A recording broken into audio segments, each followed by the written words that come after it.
Hi, good morning everyone. I'm very excited about the model that I will be showing today, and it is a simulation model that is for a hybrid electric vehicle system. And this could be applied to any type of hybrid electric vehicle that uses a battery bank for its energy source, as well as a piston engine. That could be really any type of piston engine, and we'll delve into those details in a moment. So what you're looking at here is a very high level architecture for this system. And if you notice, we have a vehicle domain, and in that vehicle domain there's a vehicle and the environment. So what we'll be showing you today is a little bit about the details for how to model some of this, and then a little bit of the idea behind why we would model something like this. So if you notice, this vehicle then breaks down into an architecture, and the architecture for this vehicle that we're displaying here currently is that there are wheels, and in this case we're only showing one of those wheels, but we'll delve into how we show the multiplicities of that in this simulation.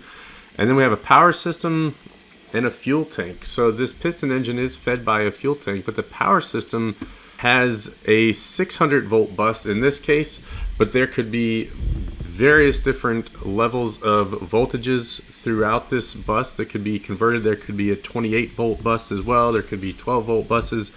But in this case, what we'll be demonstrating is the use of a 600 volt bus for this power system. And as another part of this power system, we have the battery bank that we are calling the chargeable energy module. And then we have an engine. We have a power controller. And we have a generator. So the generator is how the engine turns that power into electrical energy through a three-phase circuit. Going back this direction, we also have an active rectifier module, which is simply an AC to DC converter. So that generator will be providing that three-phase AC current, but then that will be converted to that DC voltage. We also have a capacitor, and in this model we'll talk through a little bit about why we have a capacitor and how that is affecting this model for the simulation. So then we have wheel motors, and the wheel motors are what will actually be turning the wheels, and then that's what will be providing the acceleration. So that's what will contact the ground. And then we also have a few other things. We've thrown in a few different types of power consumers in this for the sake of the simulation, and that's the HVAC system as well as a computer module. And then if you notice here, we also have a mobility controller, and that mobility controller will really simply be affecting our torque commands and our RPM targets. So that is essentially the gas pedal for this system. It is how we tell the system that we want to either increase speed or decrease speed. So let's jump in and look at a very high level IBD of this system. Let's start with this view of the system. So we have a closed loop here, and what you're looking at is the center of all of this system really is this electrical bus that we're calling the 600 volt bus. So that's what we have in the middle here, but then everything connects to that, barring the engine. So if we look to this direction, we have that power controller, and then we have an engine, we have a generator. That generator will provide the AC current to the AC to DC converter, which is an active rectifier module. That AC to DC converter then provides that DC current, direct current, to the 600 volt bus. And then if you notice, we have power consumers and power providers attached to this bus. So this chargeable energy module that is the battery bank, that represents where the energy is stored for this system. But what is interesting about this is that it can either draw power from the system, from the bus, to charge itself, or it can provide power to the system to provide power to any power consumer on that bus. So if you look down here, we have what we're showing is one wheel motor, but there are actually multiple wheel motors in this case, and we'll talk through a little bit of that multiplicity here in a minute.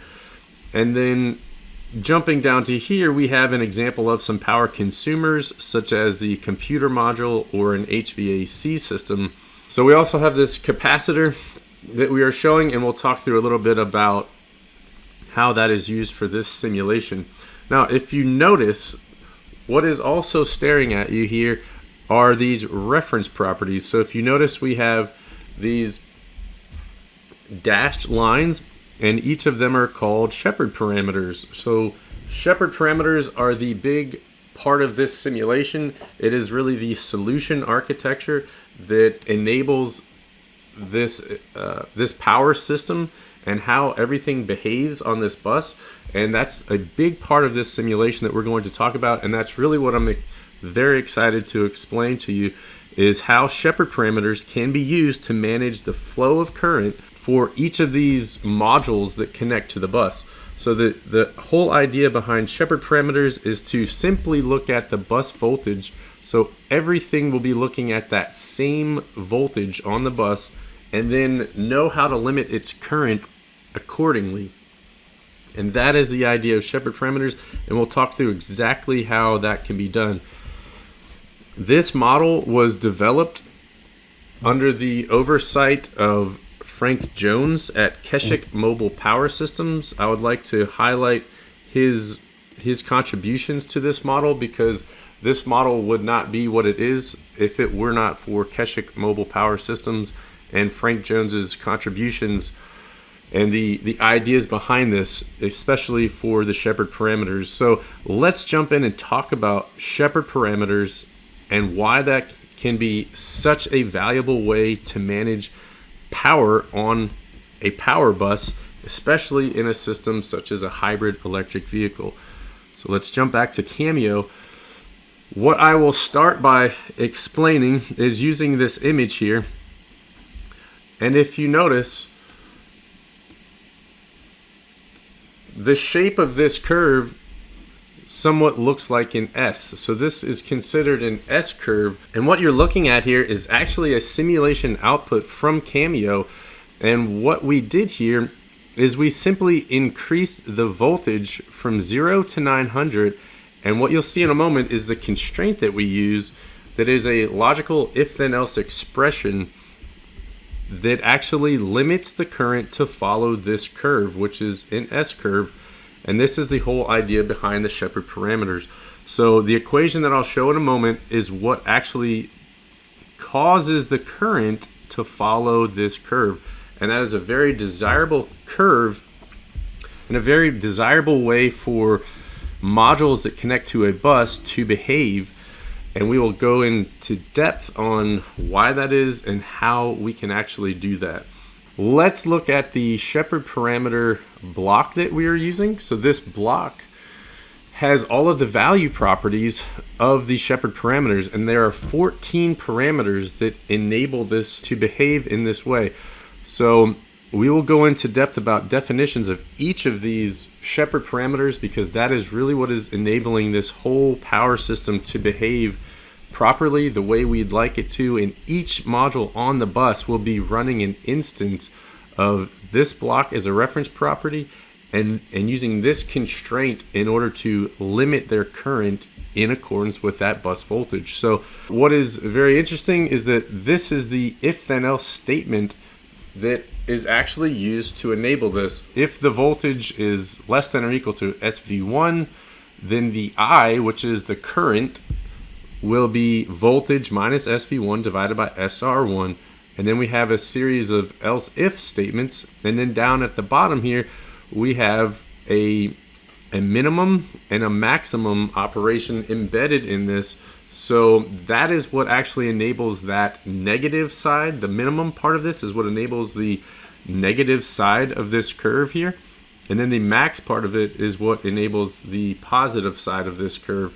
So each of these are very important, and what you'll see in this simulation is that these get recalculated at the rate of 100 times per second. Now that is the time step we're using for this simulation. That's the delta t for this simulation. However, that delta t could be increased to show a higher fidelity. Things like this are typically done using Simulink, and we actually did do a a parallel model in Simulink of this system to see if we would get similar results in Cameo. And what we found is that we could match the results in Cameo using Cameo Simulation Toolkit to see how the system would behave, how this vehicle will accelerate, and whether or not it meets those requirements that we have for the system. So that is the big part of this. Is one of the advantages of using Cameo is directly tracing this back to our requirements and showing that we can meet our expected measures of performance before we ever build any part of this system. Let's continue to look at what this looks like. What I will do is go ahead and run a simulation of this, and what you'll see is that we actually can cause this vehicle to accelerate by demanding torque from our wheel motors. So without further ado, I will run a simulation, and what you'll notice is all of this comes to life. This is using Cameo with animations turned on, and when I push the play button, what you'll see is all of these values will start changing very quickly. And if you notice, this bus voltage has dropped, and we actually have things that are consuming power in accordance with the Shepard parameters that we've assigned to them. So when you run simulations like this in Cameo with animations on, it is a little slower than if you were to run that without animations on. So what I'll do is run this in silent mode, but we have a graphical user interface that actually shows a lot of these value properties that we're interested in. So this graphical user interface here is developed directly in Cameo using the user interface modeling diagram, and we've embedded some time series charts. Let's go ahead and run this simulation. What you'll notice when we start the simulation here, on this left side especially, is that we have two lines. I'm going to go ahead and pause it right here for a moment to explain what's happening. If you notice, this blue line has increased and then it starts coming back down, and this red line is coming up to that blue line. That's actually the result of a proportional integral control loop that we will look at here in a moment, that is modeled with an activity diagram.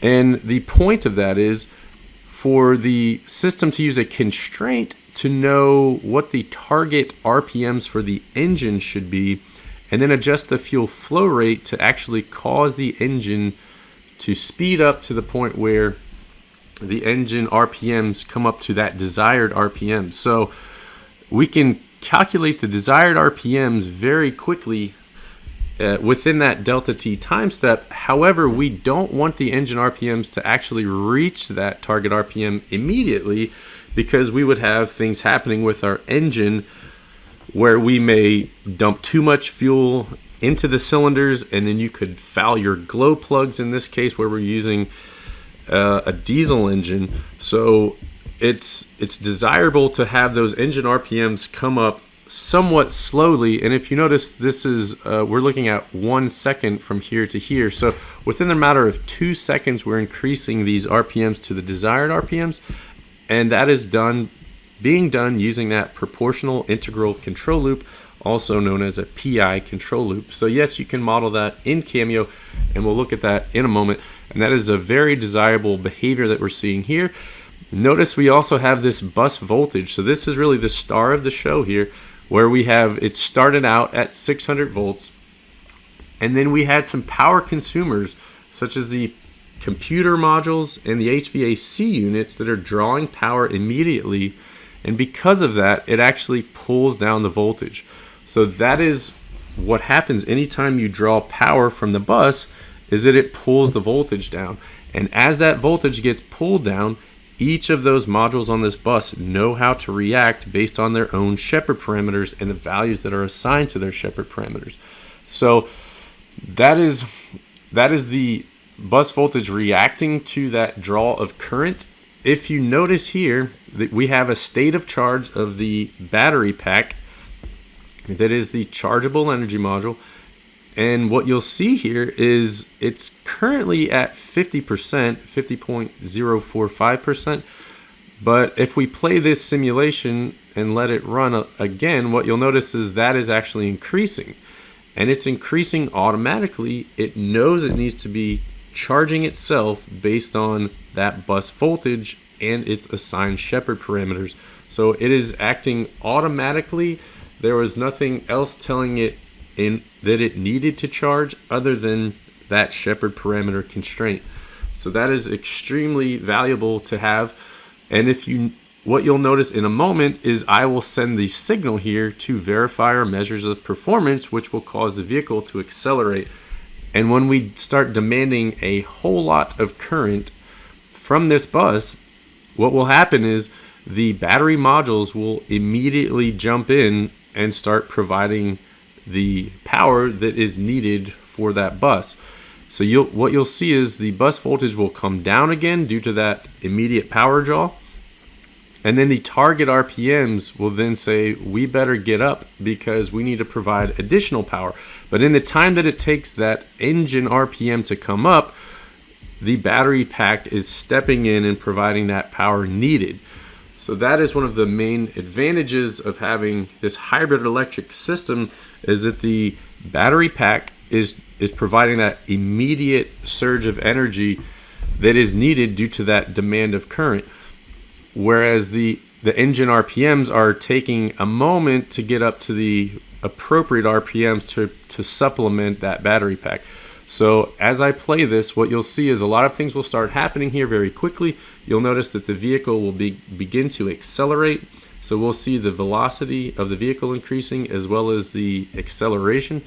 And then you'll also see some torque that we have and power. So these torque curves and power curves are programmed as part of the characteristics of the wheel motors that we're using, and we've modeled those characteristics. So what you'll see is we are limited to the torque curves and power curves of those specific wheel motors, but you'll see that here when we begin to accelerate. So I'll push the play button again, and we will send the signal to accelerate this vehicle. So as you see, the bus voltage is now decreasing down to 570 from around 590, and that's due to the fact that we are now drawing just over 1100 amps through the wheel motors that we have. So that is a huge draw on the bus. And what you also see is now the state of charge of the batteries are decreasing because they are providing that energy that is needed. So this blue line up here is showing that the vehicle is accelerating, and that is in meters per second. And then we have this acceleration curve that is now coming down after it had immediately jumped up. If you notice over here on the left side, we have the torque requested versus torque actual, and they are coming very close together, which is exactly what we were expecting.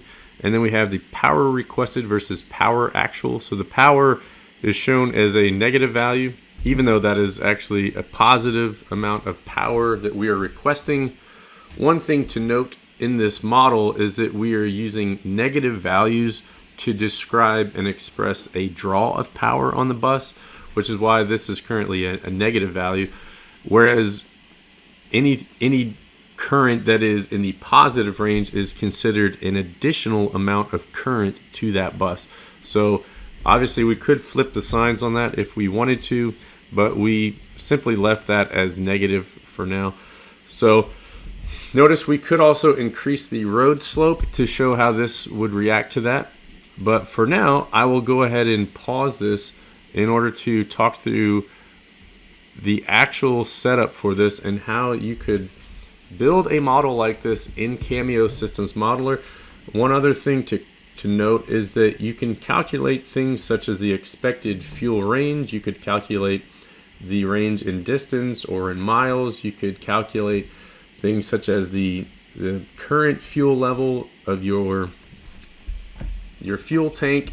You could see what your fuel range is in hours. You could see the battery range if you were to not be using the fuel at all. So a lot of interesting things can be gleaned from this. And then one of the biggest things to see from this is how you actually set up the priority of the different modules on your bus. So as I mentioned, we have all of these different types of consumers and these providers of power to that bus.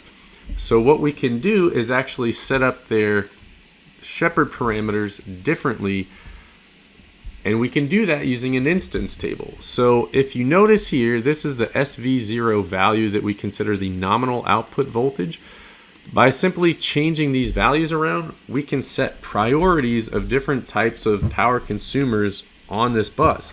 So in the case that we have something set at, let's say the HVAC unit set at this 580, that actually sets it at a low priority, and this 500 being set at 500 is actually a very high priority. So if you notice, the lower this value is in relation to what our nominal voltage is, which is in this case is a 600 volt bus, the lower value is actually giving it a higher priority.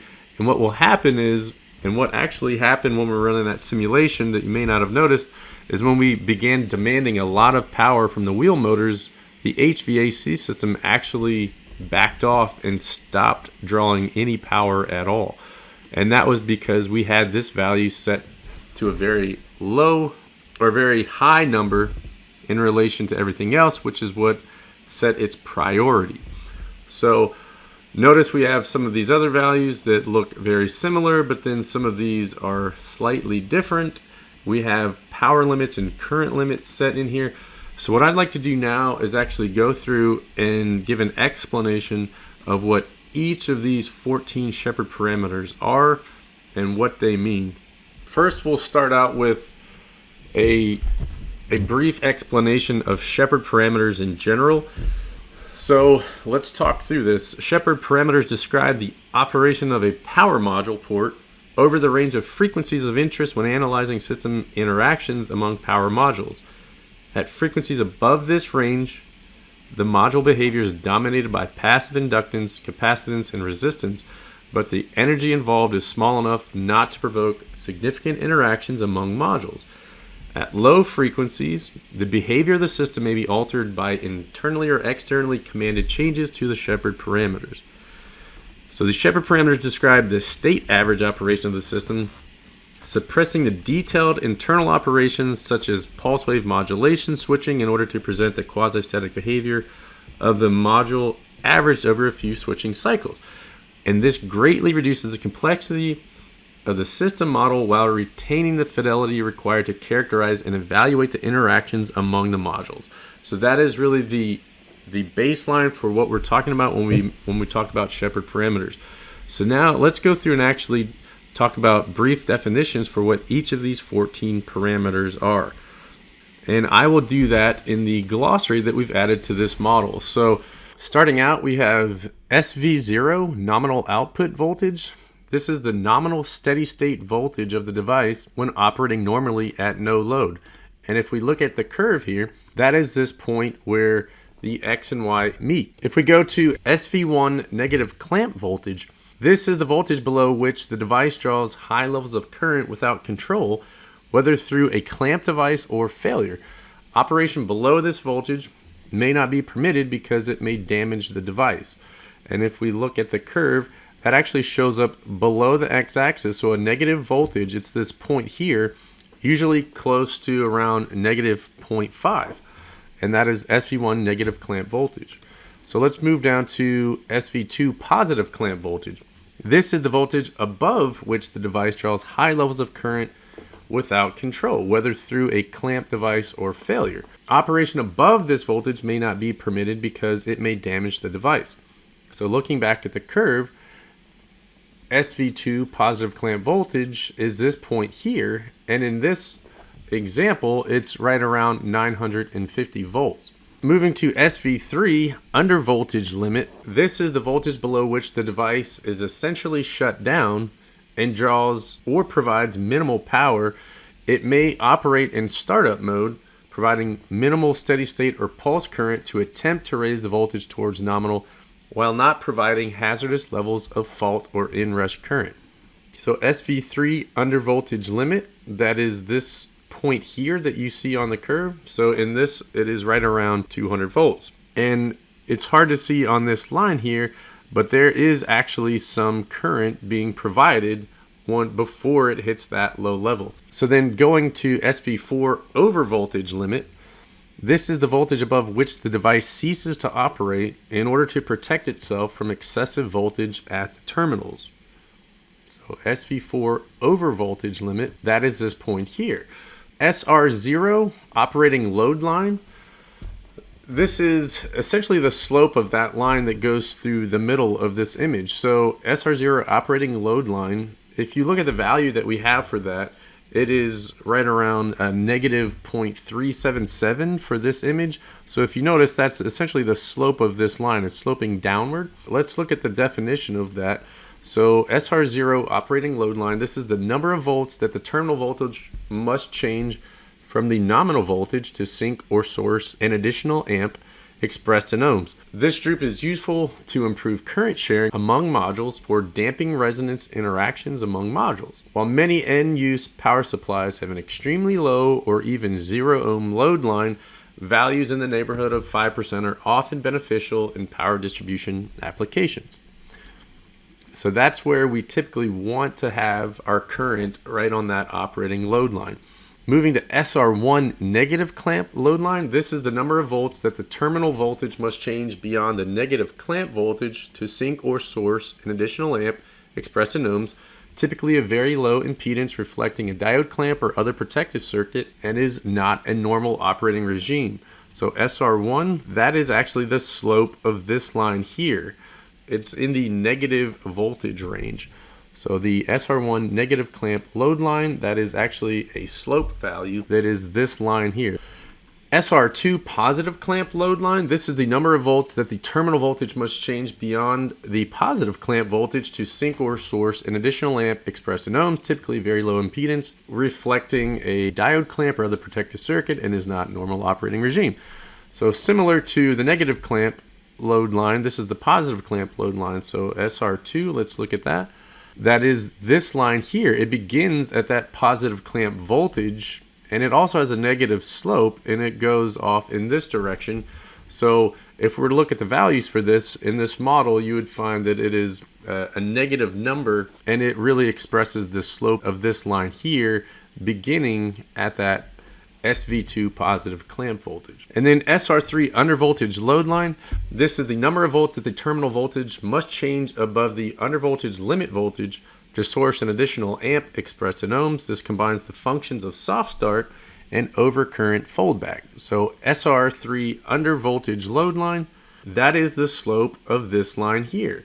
So if you notice, we have SR3 under voltage load line, and it is essentially the slope of this line here. And in this model, this is actually a slope of 1. So if you notice, from 2 to 400 here, and this goes from 0 to 200 here. So that is actually up 200 over 200. So that would be a slope of 1. And if we actually look at our values that we have, so SR3 under voltage, if we look at our initial values for SR3, notice we have 1 ohm, and that is the slope of that line. So moving back to our glossary, we have SR4 over voltage load line. This is the number of volts that the terminal voltage must change below the over voltage limit voltage to sink an additional amp expressed in ohms. This combines the functions of soft start and restart, avoiding the instantaneous trip off and load dump that result from discrete over voltage fault shutdowns. So SR4 is the slope of this line here. And in this model, it is currently around a 0.5 slope. So if we look at our instance table again for our initial values, SR4 over voltage load line slope, we will find that the slope of that line is around 0.5, and that's what we have set in this model. So going back to SI1 source current limit, this is the maximum current level in amps that the module will output, limited by the internal circuitry of the module. This will be 0 for modules that operate only as loads and not as sources. So our SI1 source current limit is this vertical line here. So providing power, this module would only ever provide up to 200 amps in this case. So that's what this line represents here, is that maximum amount of current that this module would be limited to provide. SI2 sync current limit. This is the maximum current level in amps that the module will sync, limited by the internal circuitry of the module. This will be 0 for modules that operate only as sources and not as loads. So SI2 sync current limit, that is this value here. So that is on the negative side. When a module is consuming power in this model, we consider that a negative current. And that's what we see here, is that this is a negative 200. That would mean that this module is consuming power and it is limited to consuming 200 amps. Back to our glossary, we have SP1 source power limit. This is the max power in watts that the module will output, limited by the internal circuitry of the module. So SP1, if you notice, that is actually this constant power curve here. So we have SP1 source power limit. And as the voltage increases, that current will actually decrease. So that is considered a constant power curve, and that is the max power that module will be allowed to provide or consume. On the flip side of that, we have the SP2 sync power limit, and that is this constant power curve here. So similar definition for SP2. We have the max power in watts that the module will draw, limited by the internal circuitry of the module, and many high priority loads will operate on this load line rather than the operating load line. So instead of operating on this line here, a high priority load may operate on this constant power curve here, and that is the SP2 sync power limit. And that is a brief description of what each of these Shepard parameters are and what defines them. So this is what the physical solution architecture is driven by in this power simulation. And then if you notice, each of these different types of devices that we attach to this can behave differently depending on how we set their initial values. And then speaking of initial values, let's take a deep dive now into the parametric that actually enables this. So what you've seen so far is very high level, but there's actually a parametric diagram underneath of each one of these parts of the system that provide each of these types of behaviors. So let's start getting a little bit deeper now. Let's look at the chargeable energy module, which is the battery pack. So if you notice, this is a part of the system. This is a parametric. And what we have is a proxy port here. That proxy port is typed by an interface block, and that interface block simply has two flow properties, voltage and current. Now, in this case, we have voltage having a direction of in and current having a direction of out. That is interesting because in this simulation for Cameo, we had to provide everything, whether or not it provides power or consumes power, everything has a direction of out, and all of that current is being provided to the bus. And then it essentially comes back in as voltage. So that is the interesting thing about how this is modeled in Cameo.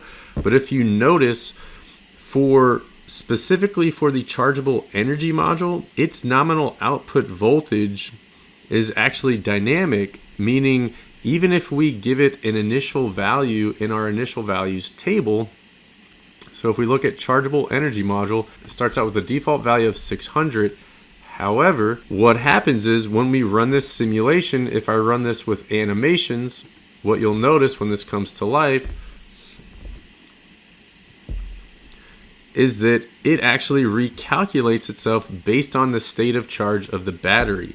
So the state of charge of the battery is being calculated by other constraints that we have in this chargeable energy module.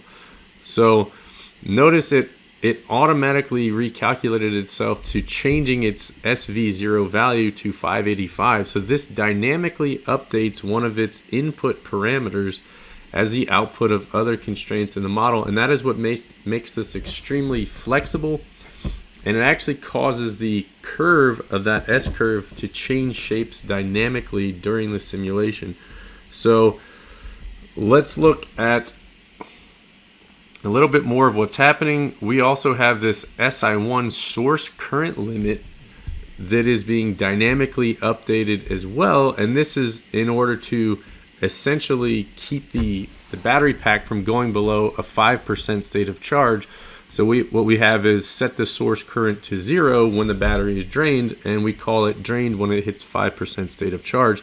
So what we essentially do is simply output the value of 120 if this is above 5%, and if it goes below that, we set that to 0, and then that limits this from going any lower than that value. So let's look at this equation here, and this is what sets that nominal output voltage for the chargeable energy module. Notice we have this value that we're calling SV0N. We have that set to 600, and then it uses this constraint to cause that value to react in accordance with that state of charge. So there is a specific slope that it's following, which is a 0.5 slope, and that's a static value that does not change. However, that could change. And then this is an interesting value that we currently have set to 0, but it is a priority value that could be changed dynamically through the use of software. In an implementation of this could actually change its priority. So if there were a case where you knew that you were about to accelerate, for instance, what this could do would be to anticipate that and then cause the batteries to essentially charge themselves up to a higher level in order to have more energy to provide back to that bus. So that is what that value is there for. It is kind of a placeholder in this model currently, but it would react to software changes in anticipation of needing more power, and that is what that is, SV0P, and the P meaning a priority value. So then notice we also have the nominal state of charge set to 80%. That is a value that does not change. However, the battery could charge itself above that if it needed to, and that would be done using that priority value. So notice we're calculating the state of charge simply by using state of charge equals the battery capacity remaining in kilowatt hours divided by battery capacity times 100. And then as this simulation runs, we have an initial value of the capacity remaining that we've given it. So this is how we started the state of charge at 50% by saying that it began having initial charge of 40 kilowatt hours. So then that kilowatt hour value will change, and that is being done using this activity diagram. So let's look at this. This is the if-else statement that essentially sets our battery capacity remaining in kilowatt hours depending on how much energy we are currently drawing from that energy module. So let's get over immediately to where a lot of this power is sourced from, and that is this diesel engine in this model. However, that could be any type of a piston engine. So what you'll notice is we have this power controller that is providing our desired fuel flow rate, and we'll get into the PI control loop in a moment. But then we have a fuel flow rate here. This was something we had done as somewhat of a stand-in, but this constraint is actually not necessary, so we'll skip over that. So if you notice, what we're doing is we're taking in a fuel flow rate, and then we are producing mechanical power from that in watts. So this is where the modeling of this engine and generator physics get very interesting, I believe. And if you notice, we're outputting mechanical power based on the fuel flow rate, multiplying that by 18,000 minus the RPMs times 18. So that is a constraint that is specific to this engine. However, if you notice the rotor camshaft RPM, so we're calling this rotor camshaft because the camshaft is the actual direct drive shaft that is actually turning the rotor of the generator. So we're essentially combining those two ideas because this does not have a transmission, it is simply a direct drive. So what we can do is then say the rotor and the camshaft are at the same RPMs, and that starts out in this simulation at 1000, and then when we take that in, we're then outputting a mechanical power. So we then have this torque output, and that is really the output from the engine from that camshaft, and we do that using this equation here. So it says if radians per second is equal to 0, then the rotor mechanical torque is 0, else we have rotor mechanical torque is equal to rotor mechanical power divided by radians per second. And that radians per second is simply a conversion of the rounds per minute. So we get radians per second by using pi times 2 times RPMs divided by 60. That gives us our dynamic radians per second that we can then convert to mechanical torque. And of course that is attached to a flow property of the interface block that is called engine to generator interface, which has then a connector going to the proxy port named to engine that is typed by another interface block. And if we jump up here, this is a generic image of a generator. That is not the actual generator that we would ever use, but that is an image of a generator. And then what you notice is this is where the physics of the generator get very interesting, I believe, and how this is actually modeled in Cameo especially. So we have, for the moments of inertia of the rotating components of the generator and the engine combined, for the engine we have 2 kilograms per square meter, and then for the generator, this is actually a very large generator that has 6.1 kilograms per square meter. And if you notice, those are added up, and then they are actually used as the total moment of inertia for the generator, and it's used as the part of this constraint where we calculate angular acceleration of the generator. We do that by taking that moment of inertia, or we take the net torque and divide that by the moment of inertia, and that's what provides this angular acceleration, which will be updating 100 times per second in the simulation. So if you notice, the net torque is where this actually gets very interesting, because that's actually coming as a result of how much current we're drawing through the generator. So let me work backwards to get to this net torque value. So we have net torque, which is simply the amount of, we have the rotor mechanical torque that is coming in from the engine, and then we're adding that to the negative torque essentially that we are using from the current. So anytime you draw current from a generator, it actually counter torques the generator. So if you've ever used a skill saw with a generator, if you notice, anytime you actually start using that skill saw, it draws so much power, you'll hear the generator dip. You'll hear the RPMs go down. And that is because there's literally a force being applied in the opposite direction that is trying to move. It is a counter torque. So we end up with a net torque, but we can calculate how much torque that is based on the amount that we know we have spinning in one direction, and then the exact amount that we will cause to counter torque it based on the amount of current that we're drawing. So if we look at this, we actually have current that we have coming into this. It's actually going through the generator. So the current is going through the generator, counter torquing it, and we can calculate that by using this counter torque is equal to this equation here, which is 30 divided by pi times the square root of 3 times the electromotive force constant. So that's what this value is here. It's called K, or constant electromotive force. So any generator will have that attribute, and that is specific to the type of generator you select.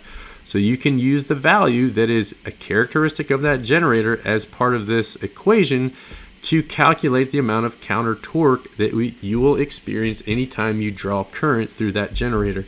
So what this does is then it looks at that AC current and it produces that electromagnetic counter torque, because it is not being imparted by a mechanical device. It is actually an electromagnetic counter torque. And then we can get that, we flip that sign to negative so that it actually decreases our net torque. So that's what this does. And then we get that net torque value, which we're then using to calculate the angular acceleration, which could be in a positive direction, which would increase our RPMs of the generator, or it could be in a negative direction, which would decrease the RPMs of our generator. So notice we have this value property here that is called angular acceleration. What we actually do is use this opaque action in an activity that is being executed by the generator. And if you notice, we're using a control flow and an object flow here, so we can calculate what the RPMs of this generator are using these two opaque actions. So notice we have a local variable here that is called angular velocity final, and it's simply that angular acceleration value. So when we call out this angular acceleration value property, we're actually referring to this value property here because they're both in the same context. We can call them out, and then we can multiply that by delta t, which is a static value that is actually a value property of the generator, and we've set that value to 0.1, or it's a 0.01, I believe, which causes that to recalculate 100 times per second. And then we multiply, or we add the current angular velocity.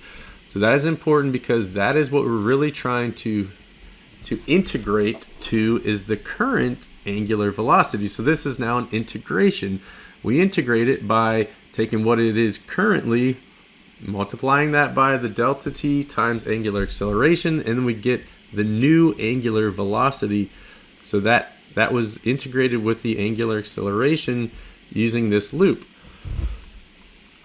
And then if you notice, that new angular velocity is actually up here. So we have angular velocity, so we can simply update that value with this here, and it actually pops out here.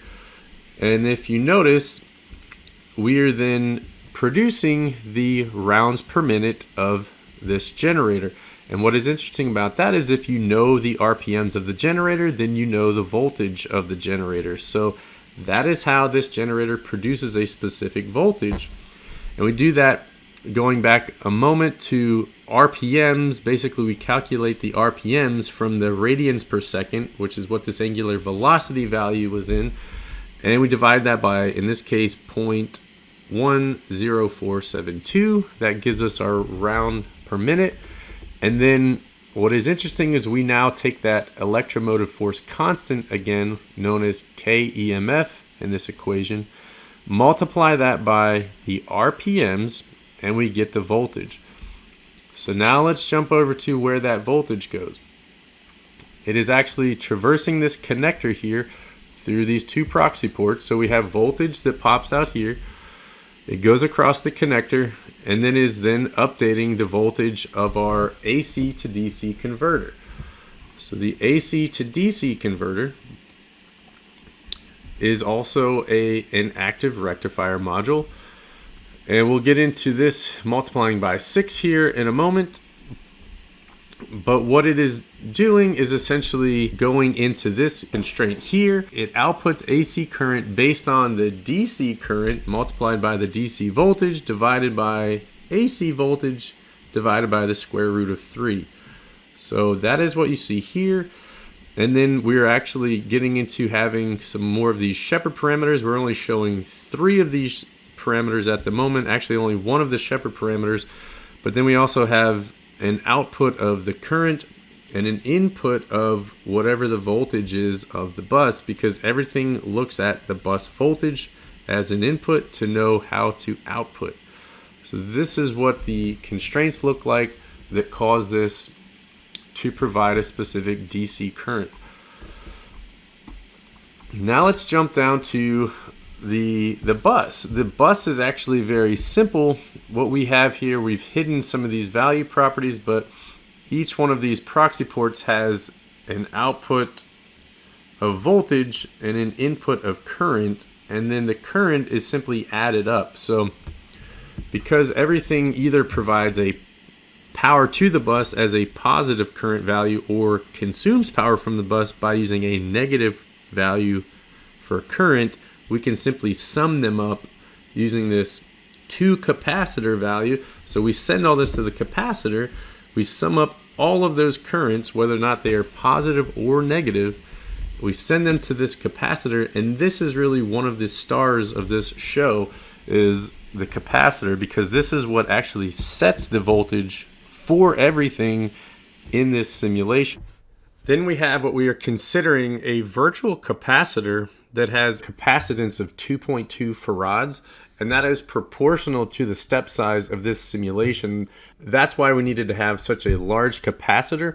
It's due to the large step size that we have and a delta t of 0.01 seconds, which updates at the rate of 100 hertz or 100 times per second.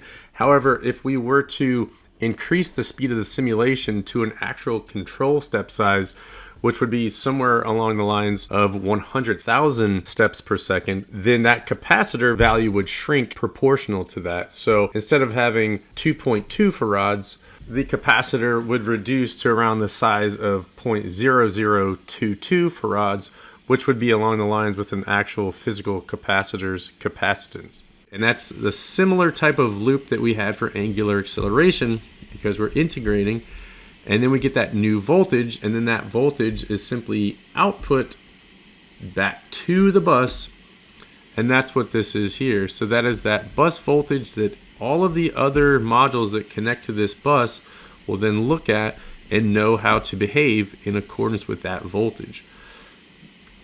So if you look down here, we have some of these power consumers, such as the HVAC unit, and they will draw power in accordance with how we have set their static Shepard parameters. So I say static Shepard parameters because, as with the chargeable energy module, that SV0 value was dynamic. It'll update itself based on the state of charge. However, these are not dynamically doing anything other than outputting their current in accordance with the voltage.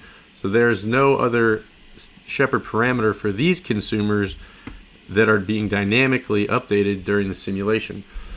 And now I'd like to jump over to Chris Lamb of STC to talk through the PI control loop, as well as some of the constraints in the wheel motors. Chris? Yep, so what we've got here, and what you see on the screen, is a PI controller. It's assigned to the power controller as part of this larger power system parametric diagram. What you'll see in this activity diagram is basically a modeled out PI controller. So what it's going to take in your target RPMs and calculate the error from it between your target and actual RPMs. And the PI controller is actually controlling is your fuel flow rate. So we don't have to go through all the specifics of what the PI controller is doing, but it's controlling the fuel flow rate, which is feeding back from the power system up to your generator, and continuously, it's a continuous feedback loop of adjust fuel flow rate, which changes your actual RPMs, and the PI controller is continuously looping to figure out the error and close that gap, essentially. As part of this PI controller, which you can see kind of mirrors what you would see in like a Simulink diagram. We also implemented a slight clamping mechanism to prevent any kind of jittering. So let's see if we can run it. You can kind of see it in action. Yep, so what we see here, you can see the blue line is our target RPMs and our red lines and our actual RPMs. So something else is calculating the target RPMs, and you can see what the PI controller is doing is adjusting your fuel flow rate to try to get your red line to match the blue line. So you can see the PI controller is actively bringing it towards the target. All right, so now we can see the PI controller in action. Kicking off the activity, you'll see here's our target RPM of 1,000. What it's going to do is it's going to kick off our first activity, which is really just calculating your error delta. So there's some logic in there, but really we're doing 1,000 minus your actual RPM, and also calculating what our previous target RPM was, so we can kind of limit the ramp rate of the PI controller so it doesn't run away from us too much. So as we start to step through it, we can see we've set what our target RPM input was. We see our error right now is 0. And then we'll walk through both the proportional and integral parts of this PI controller. So what you see on the right side with that 0 passing is the integral path.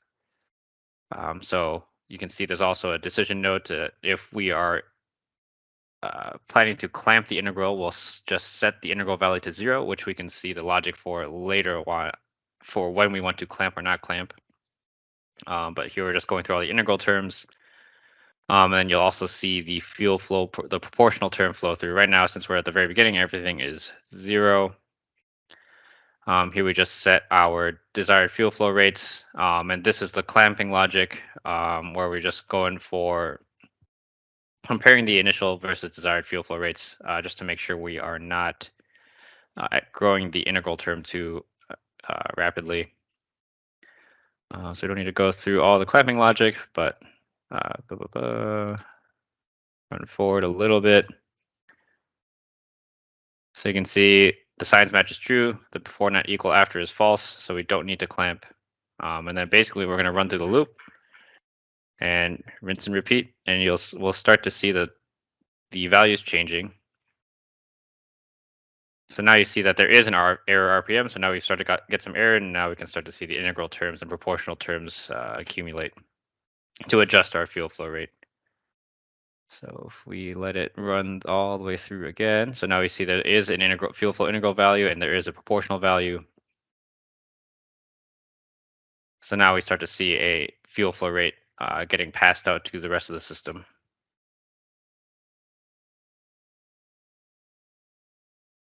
And there still shouldn't be any clamping this early. And then the PI controller just continuously runs as part of the larger simulation. So what we're looking at here are two of the constraints for the wheel motor. What these two constraints do is calculate how much torque we're going to ask for from the wheel motor based on our kind of RPM target. And also, it'll use that calculation based on kind of a torque curve. That's a pretty simple torque curve, just shaped like a Z with a kind of a flat max torque and a flat negative torque, minimum or max. It'll calculate what our requested torque, or the one on the left is going to calculate your requested torque, kind of just based on that basic curve. And then for what the constraint on the right is doing, we've kind of set, you can see the power sink max and power source max. Those are kind of our max performance parameters for this wheel motor specifically. And basically what we're doing here is we can see we're getting an input from the voltage that the wheel motor is getting. So we know the voltage, we know kind of what our performance limits of the wheel motors are. We know what the RPMs are, and what we're going to use all those values to do is, based on the amount of power we actually do have, we're going to adjust what our Shepard parameters say so that the wheel motor is drawing the appropriate amount of power from the buses. And so there's some logic in here to change that, whether we're in a regenerative braking scenario or whether we are driving forward. In the case of regenerative braking, we're changing the SP1 value.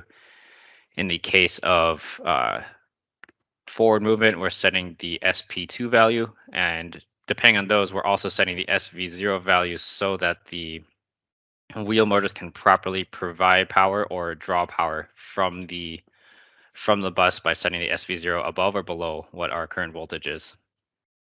As part of that calculation, we also spit out our desired torque and desired power, and that's used further down the line just to scale how much torque and power we do have to account for all the wheel motors we have on the platform. Thanks a lot, Chris.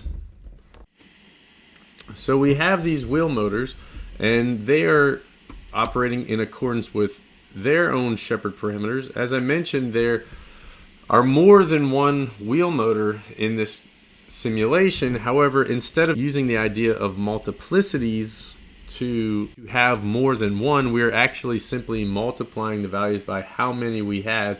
And in this simulation, we actually had 32 wheel motors. So we're simply using this equation, multiplying the current draw by the number of wheel motors that we had, which in this case, as I mentioned, is 32. What that does is reduces the amount of calculations that the computer has to do that this is running on.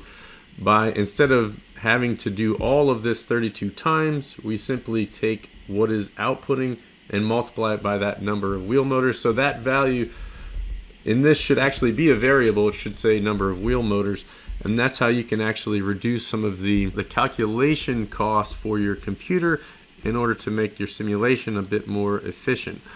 Now I'd like to pass it over to Steve Miller of STC to talk through the vehicle dynamics portion of this and the constraints that we're using in order to calculate vehicle acceleration. Steve, thanks for being here. We appreciate your time. Sure thing. Thanks, Brian. So once we have those internal calculations developed and ran through in the internal vehicle simulation, we can actually take that wheel torque and we can push it to an external environment or a domain view of the vehicle, where we look at some of the external forces coming into play, and we're able to calculate some of the performance variables of the vehicle itself, like speed, like acceleration. And then from that, we can actually look at range and battery life, etc. So what we do, we take that wheel torque from the power simulation model. That's this parameter right here under the power system. We feed that out to the wheel of the vehicle itself. And from there, we can actually calculate things like revolutions per minute, the angular velocity, and ultimately the motor force, which is intended to represent the actual force that each of the wheel motors are producing on the vehicle itself. From there, we actually step out of the vehicle and look at that overall domain picture, and we take this motor force and we run it through a net resistance constraint, which takes all of the forces acting on the vehicle into play, and we essentially calculate F equals ma with all of the external forces compared to the motor force of each individual wheel motor. So some of the other forces that come into this constraint, we've got aerodynamic drag. We've essentially taken an arbitrary shape, mass, and calculated the aerodynamic drag at a given speed, which is real time per the simulation. So the faster this vehicle goes, that aero drag force constraint is going to spit out a higher number. And then we plug that into the net resistance force. We take a rolling resistance force where we've assumed a coefficient, rolling resistance coefficient based on, I think we did asphalt, but that obviously is subject to change, whether it's grass, dirt, rocks. So there's a lot of customizations and variables that we can set to change the actual scenario that we're running, but we do calculate rolling resistance force. In addition to the rolling resistance coefficient, we actually look at the angle that the vehicle's moving up. So if we're moving over flat terrain, or if we're increasing the angle that the vehicle's climbing, we'll see that as a gradient force that gets plugged into net resistance as well. So there's a variety of different forces, external forces that plug into the net resistance. So we take that wheel motor force, we add it against the aerodynamic drag, the rolling resistance force, the gradient force, and out of that, we're able to get a net resistance force, which we can obviously plug into our F equals ma and get an acceleration of the vehicle. Once we have that acceleration of the vehicle, we have a back-end activity diagram that takes a particular delta t, which is just that time differential. And similar to a lot of the other activity diagrams that we've got running behind the scenes in this performance simulation, we're able to actually calculate the velocity of the vehicle against the acceleration at a given point. So all of these calculations are happening in real time. As the acceleration increases, we'll see that increase in velocity. As the velocity increases, we'll see a ripple effect. We'll see aerodynamic drag increase, which means that we obviously need to increase the motor force of the wheel motors. Rolling resistance force, at any given time, we can pull up that GUI and we can actually change the degree of the gradient, so that we'll see that gradient force increase depending on what scenario we actually want to run, or if we wanted to increase the coefficient for rolling resistance, we would see an increase in that force. So there's a wide variety of scenarios that we can actually run and calculate the performance of the vehicle.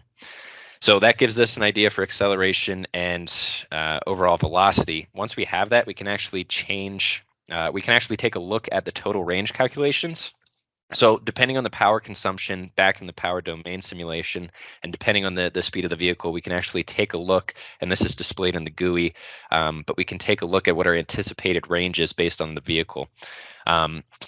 Mass comes into play in a lot of these calculations. So what we've actually done is modeled the fuel tank. So as the generator, the diesel generator, and the actual diesel engine are operating to provide that power and electricity, we are consuming fuel. So that weight is going to change over the course of the vehicle journey.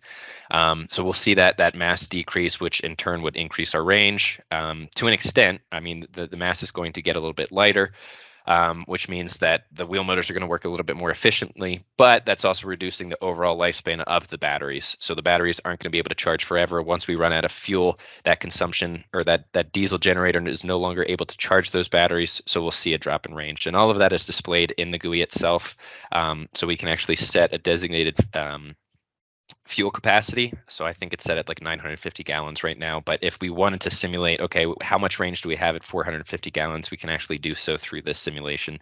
And utilizing all of these different forces within this net resistance force constraint, we're able to procure some of those numbers. I'll go into a bit of the back end side of running simulations like this in Cameo. what you'll notice is we have a few different simulation configurations. One of them is in the silent mode, and then one of those is with animations turned on, and that's kind of whether or not you want to run this a little bit faster using this silent animation mode or not. So then notice we have initialized references usually set to true because the Shepard parameters in this simulation are all being used as reference properties, so that's important to have that set to true. In this case, you set some things such as decimal places, animation speeds, and then we have, of course, the graphical user interfaces. And if you're interested in creating graphical user interfaces, I do have a video on how you could do that as well. Of course, we have some time series charts, and then I'll touch briefly on some of the project settings here. So for a simulation like this, you'll need to check your project settings. There are a few things here important to do. So of course, you'd want to initialize your empty values to 0. And then there's in this case, we're not using FUML decision semantics. This is a very important value here that we have set to false, which is terminate behavior on exception thrown. So when you get into a model like this, it is very complex. Every now and then Cameo throws some exception errors, and if you don't have that set to false, it's defaulted to true. What will happen is your simulation will essentially stop because it found an error, and it just simply stops your simulation. So those errors can be so slight that they really don't affect anything. So they're really okay to ignore, and that's why we have that set to false. I hope this has been informational for you guys out there. If you're interested in learning any more about this, please feel free to reach out to STC, and we would be happy to help your team or advise your team in creating something like this for a hybrid electric vehicle system that you may be working on.